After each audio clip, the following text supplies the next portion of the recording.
Okay. What was the question? Does anyone even remember the question?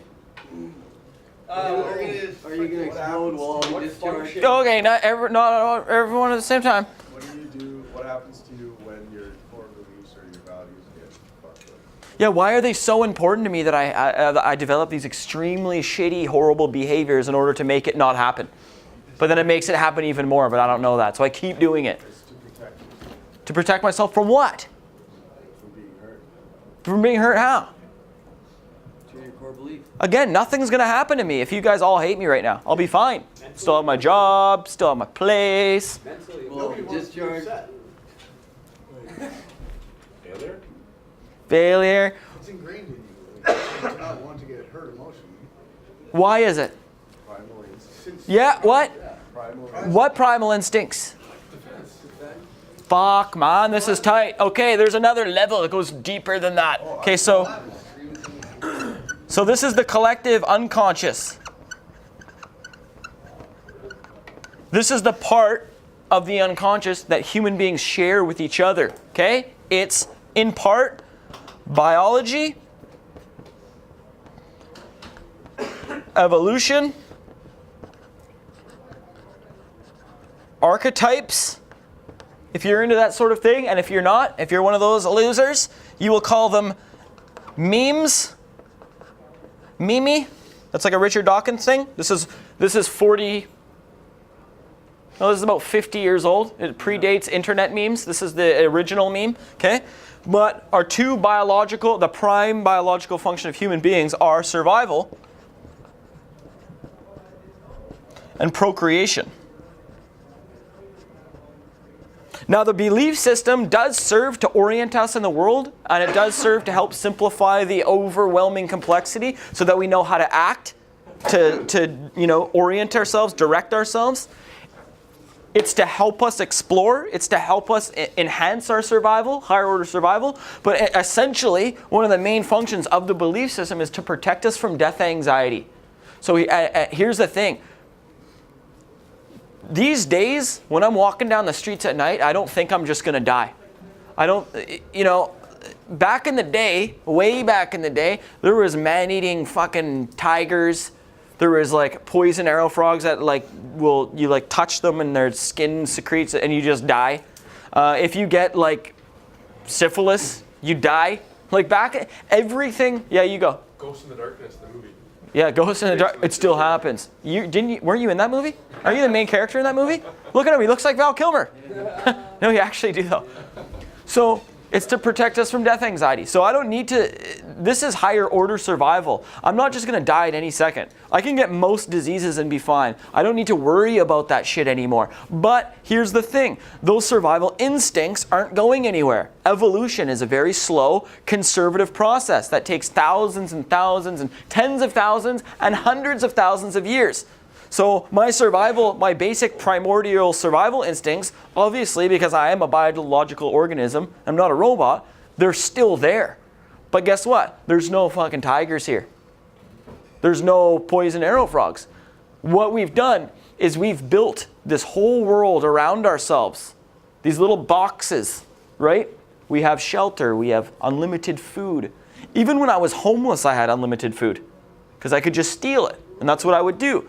I could always have blankets. I could always find somewhere warm-ish. It's not like it used to be. My survival instincts are now diverted elsewhere. So here's the thing. Human beings are really, really social animals, right?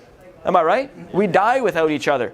And we live in a pack. Humans are quite frail in comparison to lots of other animals. Like most animals would fuck me up. You know what I mean? A tiger would fuck me up. A bear would fuck me up. Even like, I don't know, maybe 3 coyotes. Maybe it would take 3, depending on how good my cardio is. Could be only 2 coyotes. But if my cardio is good, I could probably kill 3, right? But we're really, really fragile. So we need each other. We're pack animals. We're deeply tribal. And so if you look at other animals that are like this, like even like lions, what happens is like the oldest male lion, if he can't throw down against the leader of the pack, he's got to fuck off and go find his other pack. Or if he does throw down and lose, he's got to go find another pack. See you later, fuck off. Okay? If this lion doesn't find a new pride within a very short timeline, he starts to get hungry, he starts to get weak. He's not a great hunter comparatively to like the female lions. He can't take down big game because he's all by himself. He'll just die. If he doesn't find a tribe really, really quickly, he will die. So that's a deep instinctual drive to find a new pride. Same with hyenas. They're actually matriarchal, so the females are in charge. And if the oldest male, the biggest, oldest upstart male, when he starts to get to a certain age where he can kind of like, he doesn't need mom to tell him what to do anymore, fuck off, go find your own people. If that male doesn't find a female to mate with and integrate with another, he dies. Okay? So it's, again, humans are like this. We die without each other. And there's an argument going about that's like, well, it's not like that anymore. I can survive on my own. I could come here, I could do my job, money electronically gets wired into my bank account, and then I can use that to buy everything. I can buy shelter, so I'm like self-sustaining. It's not like that. I don't need like a crowd of people to help me do anything. I can do it all by myself, except for that I can't. Except for we're more dependent on each other than we've ever been before. More dependent on each other. Meaning that who the fuck sells me the food that I eat? Who makes the food that I eat? Who makes the equipment that is used to make the food that I eat? Who farms the raw ingredients? Who works at the bank? Who created my online bank account? It's so intricate now that there's why it's harder than ever is that I have zero survival skills now. Now I don't have any survival skills. Not only that, but there's barely any natural resources. Like I know there's places in Whistler and Vancouver I could go and have a bunch of berries if I wanted, but I'd be competing with the bears if I were up there. There's no natural resources, so I need you guys more than ever. We need each other more than ever. If we don't have each other, we for sure die. So now why do I care if you guys like me? Because I don't want to die. That's why it causes so much pain. That's why I have a belief that tells me you need to make people like you. It's really important if people like you. That's why.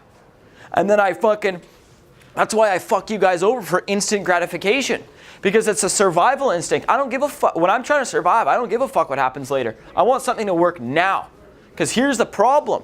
This is one of the prime symptoms of alcoholism, is that we cannot differentiate between abstract thought and reality.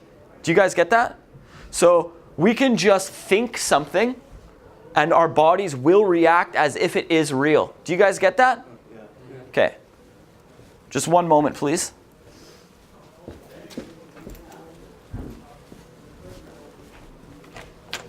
Hey guys, I'm trying to do group, hey? Can you guys please be quiet? Sorry, Joey. Oh my God, I've become everything I hate. Jesse used to come out and do that, and we're like, man, that guy's an asshole. Now I understand. Okay. Where were we? You don't want to die. I don't want to die. I want to fucking die. So what do? Use a bunch of heroin. Overdose.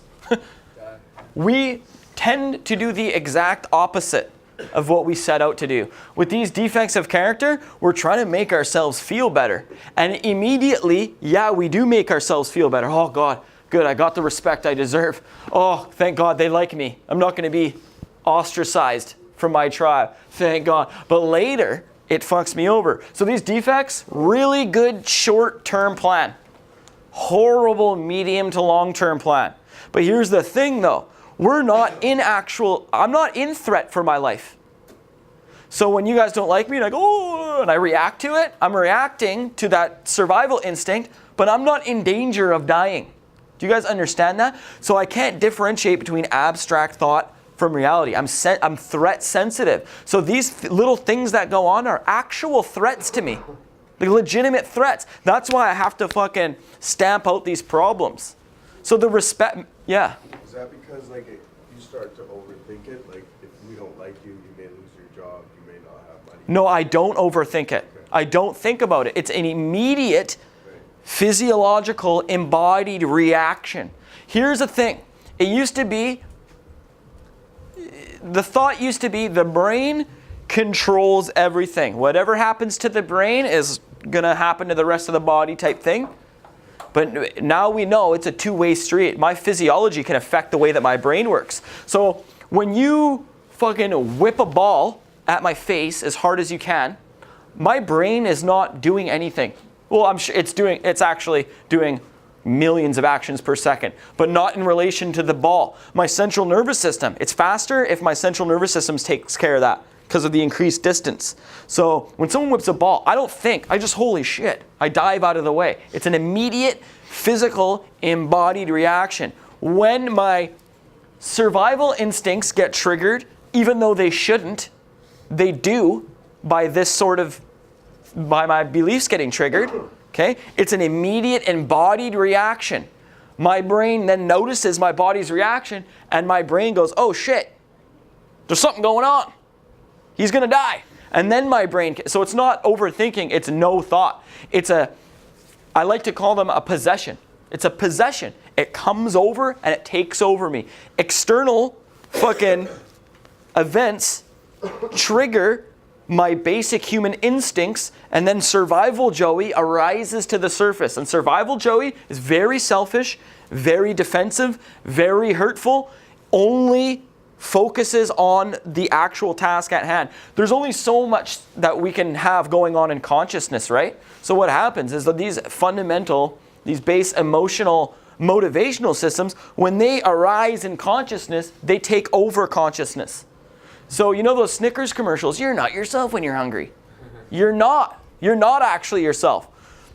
That get fucking food now comes into consciousness. And here's the thing, when we have a goal, our consciousness shifts.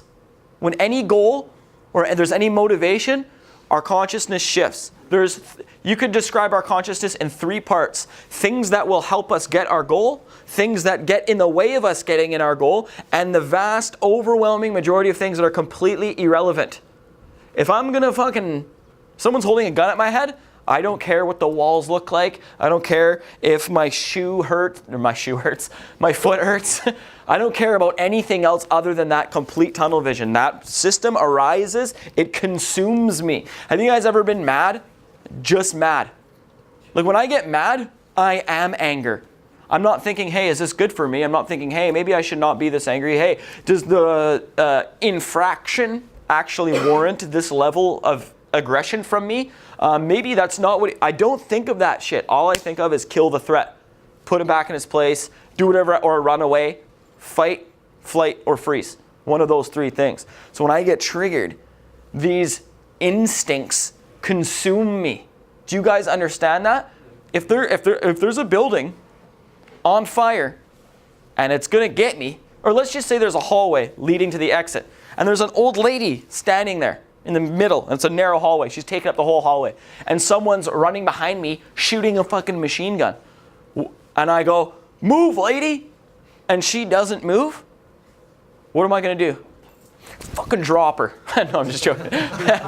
But I might actually. I don't know what I would do. I've never been in a situation where I was 100% gonna die and this old lady was the only thing standing in my way. You know what I mean? But the level of threat that I'm under dictates what I would do. Like in reality, what I'd probably try to do is just pick her up and run out the building with her and then put her down because she'll slow me down and continue,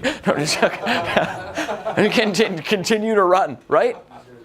Now, would I pick that lady up if there was no threat? No. Unless I was a fucking weirdo. I like picking people up. But my level of threat will dictate the severity of my actions, how far I'm willing to go. And if I feel that things are fucking with my survival instinct, Mike Tyson, if Mike Tyson with you, if I'm under the impression that something's threatening my survival, I'm going to go quite far with it. I'm not even going to have any real rational control over what I do. It doesn't matter how many times I've learned the lesson lying actually causes more harm. It doesn't matter how many times I've learned that lesson. I will do it anyways. Does any of you guys find that these defects of character, you've repeated them all day, fucking every day for decades, your whole life? This is why. We don't get a say in the matter. Our body's like, you're doing this, and we're doing it. If I don't want to get in trouble because it threatens my sense of security, I'll lie every fucking time. Why? Because My prefrontal cortex is the area of my brain that says, don't do the easy thing, do the right thing. My prefrontal cortex allows me to do that. Don't do the easy thing, do the right thing. Okay? Delayed gratification. Okay? Any kind of, as my emotions get more and more offside, my prefrontal cortex gets inhibited by other areas of the brain, ancient areas of the brain. The older the part of the brain is, which like would be close to the brain stem and in the middle. So the farther down and in the middle you get are the oldest parts of the brain. The older it is, the more power it holds over you. So I mean, maybe it would be like the president almost, where it doesn't do everything, but if he wanted to, he could executive order shit. So my brain stem can executive order all my higher cognitive functions, all my basic human reasoning. If I get in a heightened emotional state, see you later cortex, the whole neocortex, not the whole neocortex, but most of it, bye-bye, executive order, shut it all down. Now I'm a survival machine. I don't get to decide that. And this is an unnerving fact. My body decides all this stuff for me because I've been conditioned, because our brains are supposed to make everything simple for us. So we don't just get overwhelmed at the complexity of everything. If we can't even consciously process all the information that's coming at us. If we did, we would die. It would take me a lifetime to work out all the details here, you know what I mean? So my actual brain goes, irrelevant, don't pay attention, not in consciousness anymore. When I get triggered, or when someone closes their eyes too slowly, that belief gets triggered. It brings about a sub-personality which has its own goals and its own motivations. And I'm effectively a different person now. And I'm going to deal with this threat in whatever way this different person sees fit. Do you guys understand that? It's fucked up. Why do I care if people respect me or not? That one's another interesting one. That's a procreation instinct, okay? There's a hierarchy, whether you guys like it or not. There's females and males. Females mate laterally and above in the hierarchy. Males, obviously, now have to mate laterally and down. The females who are up here can choose the best mates. We want to be chosen by the best females. We operate under female-driven sexual selection. It's not random. This isn't natural selection. This is consciously women pick the guys who they think are the best at whatever they like, and they mate with them. We really want to mate.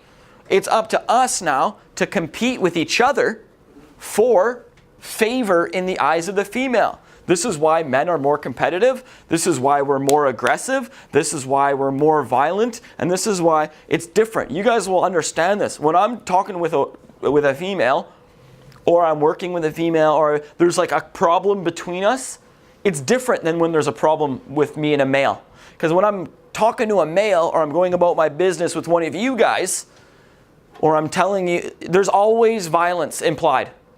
You know what I mean? The last resort is always violence. Do you guys get that? So underpinning all of our interactions with each other, there's a possibility for violence. Okay? And we're in competition. Does everyone want to be the best at everything? I sure fucking do. And there's nothing wrong with that. It's a biological urge. Now, the females pick the best males. So what do? I try to compete with all you guys. Now here's the weird thing. You have a mechanism within your mind that will track your own status in relation to the hierarchy. You don't get to decide where you're at. And you can't consciously, you can if you know a lot. You can't really though consciously raise your own status. Status is gained in really, really weird areas. So like, if I'm like, if I'm like, hey man, you want to hang out? And you're just like, nope. Boom, you're higher than me. Fucking pisses me off, right? Or if I'm like, if I ask someone a question and they just pretend not to hear me, or they don't pay attention to me, or like whatever, that means they're higher up. That's how that's not the only mechanisms in which my body goes up and down in status, but those are some of them. That's why chicks like the assholes, because they don't give a fuck. They're emotionally stable. It's like, man, they're just like, well, whatever. That means they're high status. to our brains and our bodies, that's how it's interpreted. Because we don't consciously do it. I've tried. We do consciously try and raise our status. And I'll tell you what this looks like. Okay? I'm feeling blue. I'm a heroin addict. Sitting on my deck. Hacking darts. Go to fuck. My life fucking sucks, man. I got no fucking money. And then I go, you know what? You're a manager of a really fucking busy restaurant. You owned your own apartment when you were fucking 21 years old. You're really fucking smart. You're insanely good looking. Fucking, you're so funny. You're good at it. And I'll just tell myself all the shit that I'm awesome at to try and make myself feel better, right? Have you guys done that?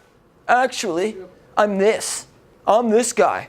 Or blah, blah, blah. You try and tell yourself to raise your own status. It can work temporarily, makes you feel a little bit better, but it doesn't actually raise your status. It's false. So, if none of you guys respect me, guess what? You're all higher than me in the hierarchy. I don't like that. I want to be the highest. I want to be number one. You guys also want to be number one.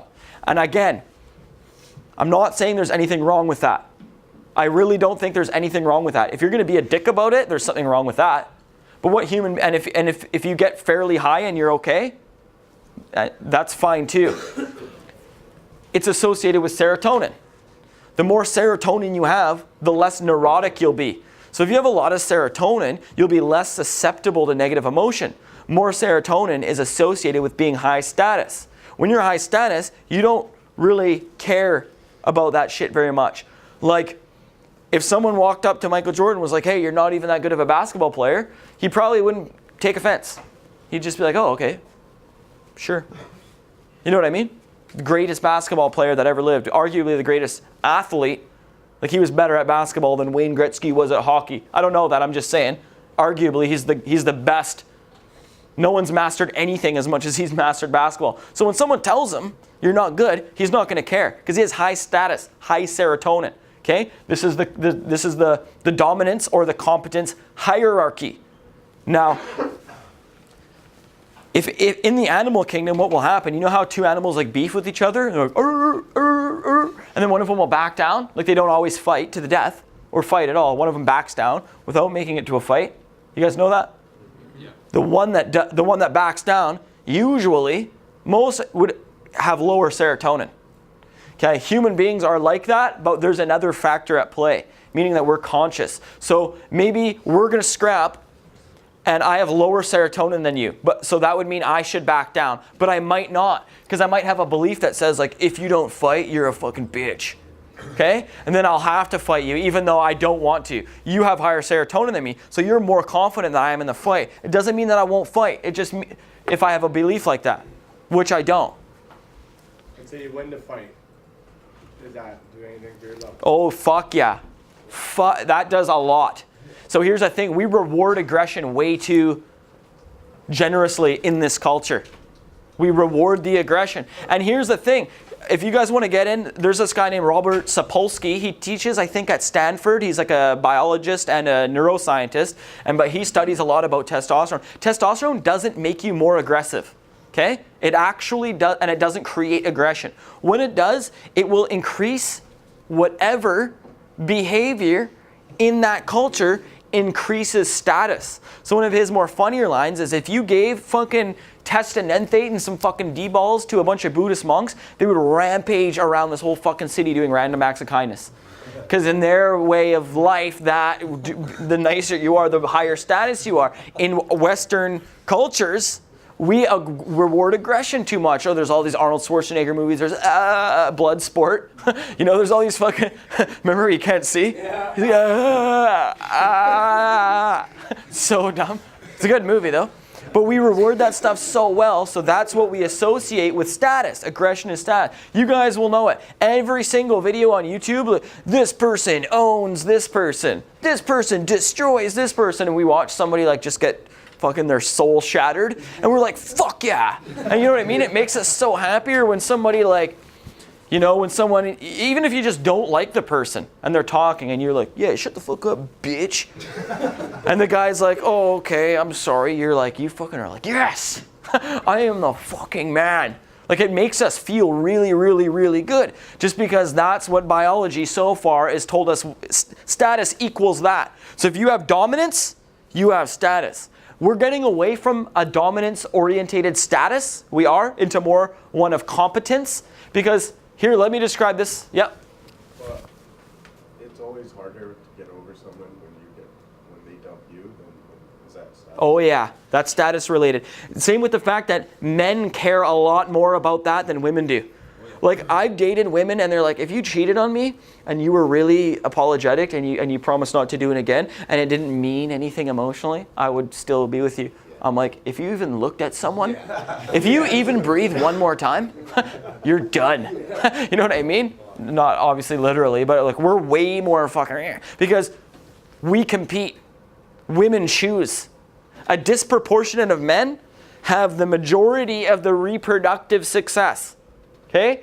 So when we get to the bottom ends here, sometimes we just give up altogether. We're so low in status that we feel, and this is what happened when I was doing lots and lots of heroin. I'm like, I don't even fucking care about girls anymore. Now, obviously the actual heroin, the physiological effect that it had on me dampened out all that shit. For lots of it, but even when I was sober for like a week, I was so low here. I'm fucking skinny. My face has got marks on it. I don't have any money. Like, I'm just so shitty at everything. I didn't even feel like I could compete. And this is what happens. If people can't even compete in this, they're fucked. Human beings, here's the thing. It's not all about dominance anymore. It's about competence. So it's like, if I can't beat you up, I'll just diversify. I'll do good at something else. And there's going to be a chick that appreciates guys who are really sensitive. And the more sensitive he is, the more I like him. Oh, he's the most sensitive. I like him. So if I can't beat you up in a fight, I'll be the most sensitive guy. Or I'll compete in like the fucking computer fucking programmer hierarchy.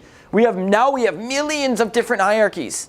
But there's a common set of things that are transferable across hierarchies. So if you look physically healthy, that's really good. If you have a lot of money, if people respect you, those things transcend any hierarchy. They're commonalities amongst all hierarchies. And those are the things our brains watch out for to track status. Because, you guys know what I mean? One last thing before we go on break. If you are so low for so long that you decide, I can't even play this game, what will happen is nihilism will set in. And nihilism is fucking horrible. It's terribly destructive. It's where things don't mean anything anymore. Nothing means anything. You guys don't mean anything. Like, I had a guy who was in my group who was very nihilistic, and he'd say things like, man, like, what's the point of all this? I'm like, have a better life. And he's like, what's the point of having a better life? I'm like, I don't know. It's just like better. I couldn't explain it. I was like, he's asking you really fundamental questions here. I'm like, I can't tell you what the meaning of life is, but I can tell you that having fun is fun. You know what I mean? It's good. I have a good time. He's like, why do we even do that, man? Like, I fucking come here in the morning. I'm sitting in this box with 4 wheels, arbitrarily a soul trapped in a body in a car, arbitrarily driving down the road while there's other souls in other bodies, in other boxes going their own set. Like, he did not see a meaning or a purpose to life at all. At all. To anything. Everything was miserable. Everything sucked. And I couldn't, like, this gentleman died. Okay? And I'm not saying that if you're nihilistic, you will die. You could do the steps and you'll be fucking fine. You'll be laughing. But nihilism is not pretty. And when you get, if you're a certain type of person, if you have a certain amount of aggression, a certain amount of extroversion, a low enough amount of agreeableness, we'll get into all that shit later, and you are nihilist, and you sit in that space for long enough, what those people tend to do is murder people. You guys remember the van that crashed into those people in Toronto? He said he was an incel, an involuntary celibate. So he was mad at the Chads and the Stacys. Chads are the guys who are like, yo, what's up, babe? Like the dominant kind of asshole, high in the hierarchy, at least in their own mind. Because you can be high in the hierarchy in your own mind, but not actually high in the hierarchy. Like, you know, there's different qualities, let's say, of hierarchy. You could be Peter Pan, you could be King of the Lost Boys, right? Or you could actually do well in the real world. Okay? These nihilistic people, so Chads and Stacey. Stacey's were the girls who ignored him. Was like, no, sorry, I'm not like that. But as soon as a Chad came bye. She'd be like, rip off her clothes, right? They reject you. As soon as act all pure and innocent and sweet, and I'm saving myself from it. But as soon as a Chad comes, she's like fully on board. So he resented those people, and if you read the literature of some of the people that have done the school shootings, a lot of it is just hierarchy orientated. Our procreation instinct is as important to us as our survival instinct. It's very, very important. You could, in a strictly biological sense, we're here to survive so that we can make copies of ourselves. Okay, propagate the species across time. Evolution, all that shit. We're being driven by evolutionary forces to do this kind of stuff. It's really important to us. That's why when we get so fucked up about women, so fucked up about it.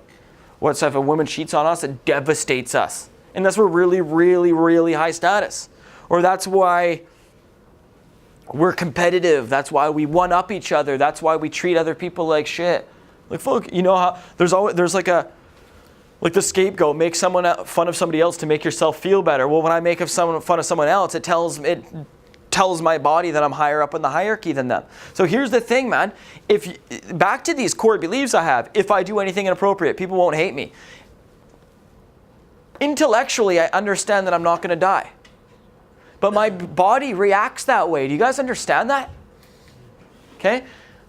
If you guys are going like this, in group, it doesn't mean that you fucking hate me and you're the higher up on the hierarchy, I'm never going to be able to have sex again. It doesn't fucking mean that. Of course it doesn't. We all know this. But that's the way it makes us feel. So we are smart now, but we are driven by hundreds of millions of years of evolutionary impulses. Do you understand that? Just because we're smart now, we can't use this new fancy part of our brain to ignore all of evolution, of life itself. Do you guys get that? That's why we can't stop fucking using. Because how to clear up all of this bullshit at the once, like one thing, one ring to rule them all, if you will, one single substance will immediately take away all of this from me, all of the pain that's associated with me. I can get 2 10 papes for $20 and immediately get relief from the overwhelming pressures of life. That's why we always relapse. And again, this is no longer a mental thing. It's an embodied reaction. We have these mental blank spots, right? It's the same thing. When somebody whips a ball and I dodge it, mental blank spot. For me, I get overwhelmed at the complexity of life, mental blank spot, I fucking use drugs. This is why we cannot stop using. We're fucked. Do you guys get that? We're super fucked. And in my experience, there's only one thing that's going to get us out of it. And it's the steps, in my experience. If you're the type of alcoholic and addict that we describe in this place, the spiritual solution is the only solution. Okay? So we'll finish off the rest of these areas after lunch, okay?